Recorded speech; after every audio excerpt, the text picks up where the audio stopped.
नमस्कार साथियों, स्वागत और अभिनंदन आप सभी का Vijay Singh study group channel में। मैं विजय सिंह और फ्रेंड्स हम चर्चा कर रहे थे क्वेश्चंस के बारे में। पिछले लेसन में पिछली वीडियो में हमने चर्चा की फंडामेंटल राइट्स यानी मूल अधिकारों से संबंधित क्वेश्चंस के बारे में हमने चर्चा की। आई होप कि पिछला लेसन आपको बहुत पसंद आया होगा। और आज फ्रेंड्स हम जो चर्चा करेंगे वो करेंगे डीपीएसपी से संबंधित क्वेश्चंस के बारे में, यानी directive principles of state policy, यानी राज्य के नीति निर्देशक तत्व, जिसका कि लेसन हमने डिस्कस कर लिया था। इसके आज हम क्वेश्चन चर्चा करने वाले हैं। आई होप कि आपको आज का लेक्चर भी अच्छी तरह से समझ में आएगा। तो फ्रेंड्स, जितने भी व्यूअर्स ने पिछले लेसन्स की वीडियो और पिछले क्वेश्चंस की वीडियो नहीं देखी है, ज़रूर से उनको देख लीजिएगा। बहुत ही इंपॉर्टेंट लेक्चर है और सारे क्वेश्चंस मैंने वहाँ पे करवा दिए थे। तो चर्चा स्टार्ट करते हैं। तो अभी तक मित्रों आपने चैनल को सब्सक्राइब नहीं किया, आप मेरे चैनल को ज़रूर से सब्सक्राइब कर लें। घंटी का जो बटन है उसके ऑल पर आपको क्लिक करना है ताकि सभी वीडियो के नोटिफिकेशन आपको मिल जाएंगे। क्लियर? वीडियो पसंद आए तो प्लीज़ वीडियो को लाइक करना और ज़्यादा से ज़्यादा दोस्तों में इसको शेयर करना है ताकि सभी लोगों तक ये वीडियो पहुँचे। तो साथियों देखो, पहले क्वेश्चंस की चर्चा अब हम स्टार्ट करते हैं। डीपीएसपी से संबंधित इसमें क्वेश्चंस की हम चर्चा करने वाले हैं। और देखो क्या कहता है। पहला क्वेश्चन कहता है कि संविधान के कौन से अनुच्छेदों में राज्य के नीति निर्देशक तत्वों का उल्लेख किया गया है। क्या कह रहा है कि संविधान, हमारा जो इंडियन कॉन्स्टिट्यूशन है, उसमें ऐसे कौन से आर्टिकल्स है जहाँ पे हमें डीपीएसपी का उल्लेख मिलता है। ऑप्शंस दिए जा रहे हैं अनुच्छेद 1 से 4, बी ऑप्शन है अनुच्छेद 5 से 11, सी ऑप्शन है अनुच्छेद 12 से 35 और डी ऑप्शन है अनुच्छेद 36 से 51। एक एक ऑप्शन की चर्चा स्टार्ट करते हैं। देखो, अनुच्छेद 1 से 4 में हम संघ और उसके क्षेत्रों की चर्चा करते हैं। ठीक है। अनुच्छेद 5 से 11 में हम नागरिकता की बात करते हैं। अनुच्छेद 12 से 35 में हमने मूल अधिकारों की चर्चा की और अनुच्छेद 36 से लेकर के 51 में मित्रों डीपीएसपी की हम चर्चा करते हैं। इस प्रकार से इसका आंसर जो होगा ऑप्शन नंबर डी यहाँ पे राइट आंसर होने वाला है क्वेश्चन नंबर 1 में। क्लियर? नेक्स्ट क्वेश्चन की मित्रों अब चर्चा स्टार्ट करते हैं। और देखो नेक्स्ट क्वेश्चन क्या कहता है, ध्यान से सुनिएगा। नेक्स्ट क्वेश्चन कहता है मित्रों, निम्न कथनों पर विचार कीजिए। देखिए कौन से कथनों पर हमें विचार करना है। कहता है निर्देशक तत्वों का, पहला ऑप्शन है निर्देशक तत्वों का उल्लेख लोक कल्याणकारी, निर्देशक तत्वों का उद्देश्य क्या है?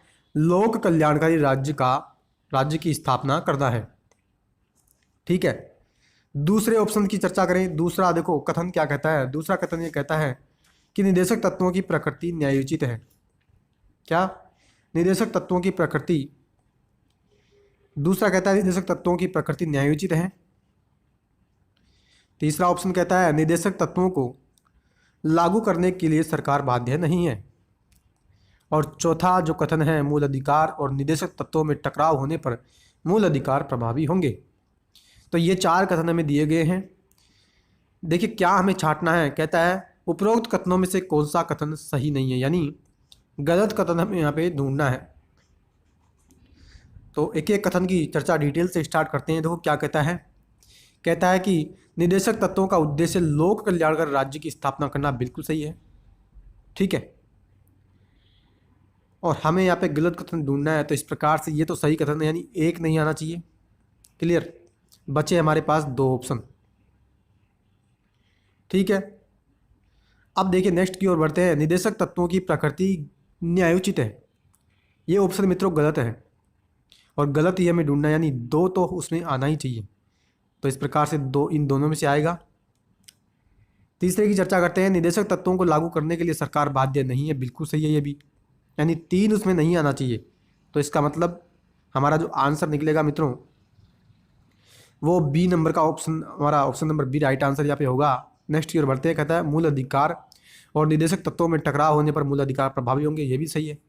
यानी इसमें एक गलत कथन जो है वो दूसरा नंबर का कथन गलत है। तो क्वेश्चन नंबर 2 का राइट आंसर यहाँ पे हो जाएगा option number B is right answer. Clear? I hope कि आपको अच्छी प्रकार से मित्रों ये क्वेश्चन समझ में आया है। अगले क्वेश्चन की ओर बढ़ते हैं। अगला क्वेश्चन देखो क्या कहता है। कहता है कि पुरुषों क्या कह रहा है फ्रेंड्स, कह रहा है पुरुषों और स्त्रियों को समान कार्य के लिए समान वेतन देने का प्रावधान संविधान के कौन से अनुच्छेद में किया गया है। यानी फ्रेंड्स, पुराने समय में क्या होता था, अगर कोई एक काम जिसको पुरुष करता है और एक काम उसी को, यानी कोई काम है उसको अगर पुरुष करता है और उसी काम को महिला करती है, तो दोनों को अलग अलग वेतन उस काम को करने के लिए मिलता था। यानी एक काम को 8 घंटे में एक मेल कर रहा है और उसी काम को 8 घंटे में महिला कर रही है, तो महिला को कम सैलरी मिलती थी, पुरुषों को ज़्यादा मिलता था। लेकिन आगे जाकर के हमने इस जो कमी थी, ये विकार जो था, इसको हमने दूर किया और पुरुष और स्त्रियों को समान काम के लिए हमने समान वेतन देने का प्रावधान संविधान के अनुच्छेद में डाला। तो ये कह रहा है कि ऐसा कौन सा अनुच्छेद है जिसमें हमें देखने को मिलता है कि पुरुष और स्त्रियों को समान वेतन दिया जाएगा। तो एक एक ऑप्शन की मित्रों चर्चा करते हैं। देखो क्या कहता है, अनुच्छेद 38 या अनुच्छेद 39 या अनुच्छेद 42 या अनुच्छेद 43 है। देखिए अनुच्छेद 38 क्या कहता है। अनुच्छेद 38 ये कहता है मित्रों कि इसको, यानी अनुच्छेद 38 को मित्रों हमने 44वें संविधान संशोधन अधिनियम 1978 के माध्यम से जोड़ा था। और अनुच्छेद 38 मित्रों ये बात करता है कि आय, प्रतिष्ठा और सुविधाओं के अवसरों में जो इनइक्वलिटी है, यानी असमानता किसके स्तर पर, इनकम के स्तर पर, उसको हम दूर करेंगे। अनुच्छेद 39 क्या कहता है, अनुच्छेद 42 क्या कहता है, अनुच्छेद 42 कहता है प्रसूति सहायता की बात करता है, यानी काम की न्याय संगत और मानवोचित दशाओं का तथा प्रसूति सहायता का ये उपबंध करता है।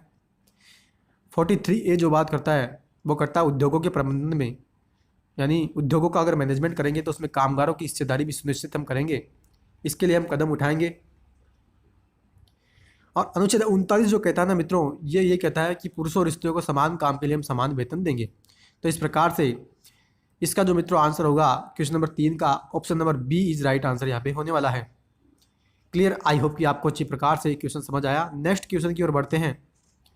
नेक्स्ट क्वेश्चन देखो क्या कहता है, सुमेलित करने का नेक्स्ट क्वेश्चन है, ध्यान से सुनेगा। नेक्स्ट क्वेश्चन क्या कह रहा है, कहता है फ्रेंड्स सुमेलित हमें यह करना है,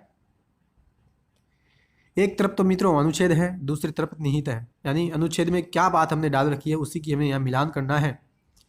कह रहा है आर्टिकल 42, आर्टिकल 45, आर्टिकल 50 और आर्टिकल 39A।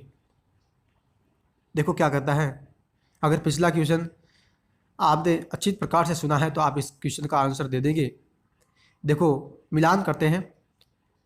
आर्टिकल 42 क्या कहता है मित्रों, आर्टिकल 42 बात करता है प्रसूति सहायता की। अभी मैंने आपको बताया था कि प्रसूति सहायता का उपबंध करने की बात आर्टिकल 42 में कही गई है, यानी ए के अंदर क्या आएगा, ए के अंदर मित्रों 4 आएगा और एक हमने पकड़ लिया तो यहाँ पे मित्रों हमारा सीधा सा आंसर यहाँ निकल जाता है, सारे ऑप्शन यहाँ पे गलत हो जाते हैं। वैसे हम पूरा इसको मिला के देखते हैं। देखो क्या कहता है, बी को मिलाएंगे आर्टिकल 45 में, और आर्टिकल 45 में क्या बात कही जाती है, आर्टिकल 45 यहाँ मिलेगा कहाँ पे, यहाँ पे सभी बालकों को 14 वर्ष की आयु तक निःशुल्क और अनिवार्य शिक्षा देने का प्रावधान। आर्टिकल 50 की बात करें तो ये यहाँ जाएगा लोक सेवाओं में न्यायपालिका और कार्यपालिका को एक दूसरे से अलग रखने का प्रावधान, और आर्टिकल 39 से निःशुल्क विधिक सहायता की बात करता है। ठीक है, तो इस प्रकार से डी में 1 आ गया और ए में 4, यानी ऑप्शन नंबर डी यहाँ पे राइट आंसर होने वाला है। क्लियर, आई होप कि आपको अच्छी प्रकार से ये क्वेश्चन समझ में आया है, एक अच्छी लेवल का क्वेश्चन था। नेक्स्ट क्वेश्चन की ओर बढ़ते हैं। नेक्स्ट क्वेश्चन देखो क्या कहता है, कहता है उपरोक्त कथनों पर विचार कीजिए। कौन कौन से कथन है, क्या बात कही जाती है, कहते हैं कि मूल अधिकार नकारात्मक है जबकि निर्देशक तत्व सकारात्मक। ठीक है, दूसरा कथन कहता है मूल अधिकार न्यायोचित होते हैं जबकि निर्देशक तत्व गैर न्यायोचित प्रकृति के होते हैं। तीसरा कथन मूल अधिकार सामुदायिक प्रकृति के हैं जबकि निर्देशक तत्व व्यक्तिगत होते हैं। चौथा कथन मूल अधिकारों को नैतिक और राजनीतिक मान्यता प्राप्त है जबकि निर्देशक तत्व कानूनी रूप से मान्य है। क्या हमें यहाँ पे मित्रों निकालना है, कहता है उपरोक्त कथनों में से कौन सा कथन सही है, यानी यहाँ पे हमें सही कथन ढूंढना है। तो क्या कहता है, देखो मूल अधिकार नकारात्मक है जबकि निर्देशक तत्व सकारात्मक, क्या ये कथन सही है या गलत है, इसकी हम चर्चा करें। तो मित्रों ये कथन हमारा सही है, क्योंकि मूल अधिकार नकारात्मक प्रकृति के होते हैं, ये राज्य पर मनमानी करने के खिलाफ प्रतिबंध लगाते हैं, जबकि निदेशक तत्व सकारात्मक होते हैं। राज्य चाहे तो निदेशक तत्व में जितने जो भी प्रावधान है उन सभी को लागू कर सकता है। क्लियर। नेक्स्ट कथन क्या कह रहा था, मूल अधिकार न्यायोचित होते हैं जबकि निदेशक तत्व गैर न्यायोचित प्रकृति के होते हैं। ये कथन भी मित्रों सही है, क्योंकि मूल अधिकारों का अगर हनन हो तो उनको लागू करवाने के लिए हम सुप्रीम कोर्ट और हाई कोर्ट जा सकते हैं आर्टिकल 32 और आर्टिकल 226 का उपयोग करके, जबकि निदेशक तत्वों को हमें लागू नहीं करवा सकते। इस बात की मैंने कई बार आपके साथ लेसन्स में चर्चा भी की है। आई होप कि आपको ये बात समझ में आई। तीसरे कथन की चर्चा करें, मूल अधिकार सामुदायिक प्रकृति के हैं जबकि निदेशक तत्व व्यक्तिगत। ये कथन मित्रों गलत है, क्योंकि मूल अधिकार तो व्यक्तिगत होते हैं, पर्सन के, एक व्यक्तिगत व्यक्ति के ये मूल अधिकार होते हैं, जबकि निदेशक तत्व जो होते हैं मित्रों, अगर राज्य उनको लागू करता है तो सभी के लिए लागू करता है। एक प्रत्येक यानी एक विशेष व्यक्ति के लिए निदेशक तत्व लागू नहीं होते, जबकि निदेशक तत्व तो सभी व्यक्तियों के लिए यानी समुदाय, एक कम्युनिटी के लिए लागू होते हैं। जबकि मूल अधिकार प्रत्येक व्यक्ति के भी होते हैं और समुदाय के भी होते हैं, यानी मूल अधिकार एक तरह से व्यक्तिगत होते हैं। चौथा कथन क्या कह रहा था, मूल अधिकारों को नैतिक और राजनीतिक मान्यता प्राप्त है जबकि निदेशक तत्व कानूनी रूप से मान्य है। ये मित्रों गलत कथन है, क्योंकि मूल अधिकार जो है वो कानूनी रूप से मान्य होते हैं, जबकि निदेशक तत्व नैतिक और राजनीतिक मान्यता उनको प्राप्त होती है। तो इस प्रकार से यहाँ पे जो सही कथन हमें मिला वो हमारे को मिला मित्रों कथन 1 और 2, यानी option number B is right answer यहाँ पे होने वाला है। 5 नंबर के क्वेश्चन का आंसर है option number B. Clear.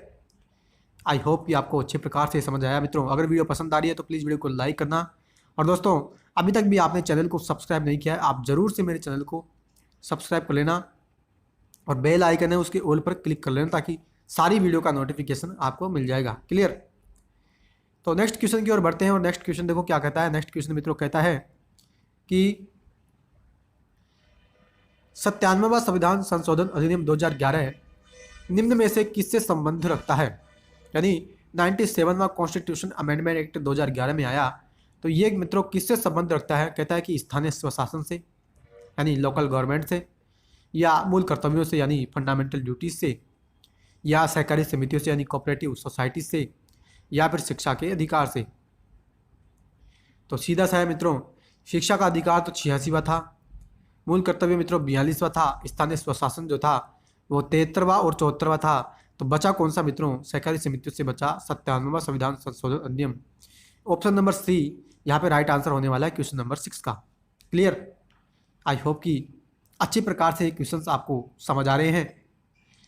Next question की ओर बढ़ते हैं। नेक्स्ट क्वेश्चन देखो क्या कहता है। नेक्स्ट क्वेश्चन कह रहा है कि 42वें कॉन्स्टिट्यूशन अमेंडमेंट एक्ट 1976 के द्वारा निदेशक तत्वों की सूची में निम्न में से कौन सा तत्व जोड़ा गया था। यानी 42वां संविधान संशोधन अधिनियम हम जब लेकर के आए तो उसके माध्यम से हमने ऐसा कौन सा निदेशक तत्व भारतीय संविधान में जोड़ा जो पहले नहीं था। क्या कह रहा है, उद्योगों के प्रबंधन में कामगारों की हिस्सेदारी सुनिश्चित करना, कृषि और पशुपालन को आधुनिक और वैज्ञानिक प्रणालियों से करना, या पोषाहार स्तर और जीवन स्तर को ऊंचा करना, या गाय बछड़ा और अन्य दुधारू पशुओं की बलि पर रोक। तो देखिए एक एक ऑप्शन की चर्चा करते हैं। देखिए उद्योगों के प्रबंधन में कामगारों की हिस्सेदारी सुनिश्चित करना बिल्कुल सही है, यही इसका आंसर है। क्वेश्चन नंबर 7 में option number A right answer हो जाएगा, क्योंकि मैंने आपको लेसन्स में भी इस बात की चर्चा की थी कि 42वें संविधान संशोधन अधिनियम 1976 के माध्यम से मित्रों हमने 4 निदेशक तत्व भारत के संविधान में जोड़े थे। कौन कौन से थे, ये थे मित्रों आर्टिकल 39A, ठीक है, 43A और 48A। ध्यान रखना 39A, 43A और 48A, ये 4 निदेशक तत्व हमने 42वें कॉन्स्टिट्यूशन अमेंडमेंट एक्ट के माध्यम से भारत के संविधान में जोड़े थे। इससे पहले ये हमारे संविधान में शामिल नहीं थे। ठीक है। इसकी चर्चा करें, कृषि और पशुपालन को आधुनिक और वैज्ञानिक प्रणालियों से करना। अगर इसकी बात करें तो ये तो आर्टिकल 48 में हमने बात कही थी, लेसन्स में मैंने डिटेल से इस बात की चर्चा की थी। पोषाहार स्तर और जीवन स्तर को ऊंचा करने की अगर बात करें तो इसकी बात मित्रों हम जो चर्चा करते हैं वो हम करते हैं आर्टिकल 47 में। क्लियर। गाय, बछड़ा और अन्य दुधारू पशुओं की बलि पर रोक की बात करें तो इसकी बात हमने की आर्टिकल 48 में। क्लियर। तो इस प्रकार से क्वेश्चन नंबर 7 का यहाँ पे आंसर हो गया, option number A is right answer यहाँ पे होने वाला है। क्लियर। आई होप कि अच्छी प्रकार से आपको समझ आया। नेक्स्ट क्वेश्चन की ओर बढ़ते हैं। नेक्स्ट क्वेश्चन क्या कहता है सुनिएगा। कह रहा है किस मामले में सुप्रीम कोर्ट ने यह कहा कि भारतीय संविधान मूल अधिकारों और निर्देशक तत्वों के बीच संतुलन के रूप में है। यानी ऐसा कौन सा केस आया जिसमें सुप्रीम कोर्ट ने यह कहा कि भारत का जो संविधान है वो किस पर टिका हुआ है, किसके बीच संतुलन में है। फंडामेंटल राइट्स यानी एफआर और डीपीएसपी इन दोनों के संतुलन में रूप में है। कह रहा है गोलकतांत्र मामला 1967 या चंपागम दोहराए राजनीति मामला 1951 या मिनर्वा मिल्स मामला 1980 या इंदिरा सानीवाद 1992। देखिए सीधा सा इसका आंसर है, पिछले क्वेश्चंस की वीडियो में भी इस क्वेश्चन को हमने डिस्कस किया था। इसका आंसर जो होगा मित्रों वो होगा option number C is right answer यहाँ पे होने वाला। मिनर्वा मिल्स मामले में सुप्रीम कोर्ट ने ये कहा कि भारत का जो संविधान है, इंडियन कॉन्स्टिट्यूशन जो है, मूल अधिकार और निर्देशक तत्वों के बीच संतुलन के रूप में है। क्लियर। नेक्स्ट क्वेश्चन की ओर बढ़ते हैं। नेक्स्ट क्वेश्चन क्या कहता है सुनिएगा। कहता है कि निर्देशक तत्वों की आलोचना के रूप में निम्न में से किसने निर्देशक तत्वों को अतिरेक कर्मकांडी कहा है। क्या, जब हमने निर्देशक तत्वों की आलोचना की मित्रों तो इस बात की हमने चर्चा भी की थी कि कौन कौन से व्यक्तियों ने क्या क्या हमारे संविधान के जो निर्देशक तत्व हैं उनको क्या क्या आलोचनाएं उनकी की है। ठीक है, तो यहाँ पे बात की जा रही है कि कौन से व्यक्ति ने हमारे निर्देशक तत्वों को अतिरेक कर्मकांडी कहा है। कह रहा है क्या केटी शाह ने कहा या टीटी कृष्णामाचारी ने कहा या केसी वेहियर ने कहा या ग्रेनविल ऑस्टिन ने कहा। क्लियर। तो देखिए एक एक की हम चर्चा करें तो एक एक व्यक्ति ने हमारे निर्देशक तत्वों को क्या कहा था। देखिए केटी शाह जो थे, केटी शाह ने हमारे देश के संविधान को क्या कहा, अतिरेक कर्मकांडी। ठीक है, तो इसका आंसर तो यही हो गया कि क्वेश्चन नंबर 9 में A option is right answer यहाँ पे होने वाला है। क्लियर। और अन्य की चर्चा करें मित्रों तो केसी वेहियर जो थे, केसी वेहियर ने भारत के जो संविधान के जो निर्देशक तत्व हैं उनको लक्ष्य और आकांक्षाओं का घोषणा पत्र कहा था। क्या, लक्ष्य और आकांक्षाओं का घोषणा पत्र इसको कहा। जबकि ग्रेनविल ऑस्टिन जो थे, ठीक है, तो ग्रेनविल ऑस्टिन ने इनको मित्रों हमारे संविधान के जो नीति निर्देशक तत्व हैं उनको किसी प्रकार से कोई बात नहीं की, ये तो ऐसे ही ऑप्शन यहाँ पे डाला हुआ है। टीटी कृष्णामाचारी की बात करें तो टीटी कृष्णामाचारी ने इनको भावनाओं का स्थायी कूड़ागर कहा है। क्या कहा है मित्रों, टीटी कृष्णामाचारी ने हमारे निर्देशक तत्वों को भावनाओं का स्थायी कूड़ागर। क्लियर। तो एक एक ऑप्शन की यहाँ पे मैंने डिटेल से चर्चा की। आई होप कि एक सिंपल तरीके से आपको यहाँ पे समझ आया। और नेक्स्ट क्वेश्चन की ओर बढ़ते हैं। नेक्स्ट क्वेश्चन देखो क्या कहता है। कहता है कि 42वें कॉन्स्टिट्यूशन अमेंडमेंट एक्ट 1976 के द्वारा संविधान में कौन से नए निर्देशक तत्व जोड़े गए। देखिए इस क्वेश्चन की अभी मैंने आपके साथ चर्चा भी की थी, अगर आपने ध्यान से सुना है तो इस क्वेश्चन को आप सोल्व कर देंगे। मैंने आपको बताया भी था 42वें संविधान संशोधन अधिनियम के माध्यम से हमने 4 निर्देशक तत्व भारत के संविधान में जोड़े थे। कौन कौन से, कह रहा है आर्टिकल 39 ए, 43 ए या 48 ए या 38। तो अभी मैंने आपको समझाया था कि आर्टिकल 39 ए, 43 ए और 48 ए, ये 4 निर्देशक तत्व ऐसे हैं जो हमने भारत के संविधान में 42वें कॉन्स्टिट्यूशन अमेंडमेंट एक्ट के माध्यम से जोड़े हैं। तो यानी 1, 2, 3 और 4 यहाँ पे आंसर होने वाला है। क्वेश्चन नंबर 10 में D option is right answer यहाँ पे होने वाला है। क्लियर। तो साथियों आज हमने चर्चा की निर्देशक तत्वों के जितने भी क्वेश्चन थे उसकी। आई होप कि आज का लेक्चर आपको अच्छी प्रकार से पसंद आया है। साथियों अगर वीडियो पसंद आई है तो प्लीज़ वीडियो को लाइक करना, ज़्यादा से ज़्यादा दोस्तों में इसको शेयर करना है। और चैनल को मित्रों आपने अभी तक भी सब्सक्राइब नहीं किया है, आप ज़रूर से मेरे चैनल को सब्सक्राइब कर लें। घंटी का जो बटन है उसके ऑल पर क्लिक कर लें ताकि सभी वीडियो के नोटिफिकेशन आपको मिल जाए। क्लियर। नेक्स्ट वीडियो में मित्रों हम जो चर्चा करेंगे वो अभी बता देते हैं। मूल कर्तव्य फंडामेंटल ड्यूटीज़ का हमारा लेसन कंप्लीट हो चुका था। इसमें जितने भी क्वेश्चन हैं वो हम डिस्कस करेंगे। और इसके बाद मित्रों एक जो लेसन हमने डिस्कस किया था संविधान का संशोधन का, तो वो संविधान का संशोधन का भी हमारा क्वेश्चन है, डिस्कस करेंगे और उसके साथ ही हमारी क्वेश्चन की जो सीरीज है वो हमारी कंप्लीट हो जाएगी। ठीक है, तो आज का लेक्चर मित्रों आपको कैसा लगा कमेंट बॉक्स में कमेंट जरूर कीजिएगा। अब मिलते हैं अगली वीडियो में, तब तक के लिए हैव अ नाइस डे। जय हिंद, जय भारत, वंदे मातरम।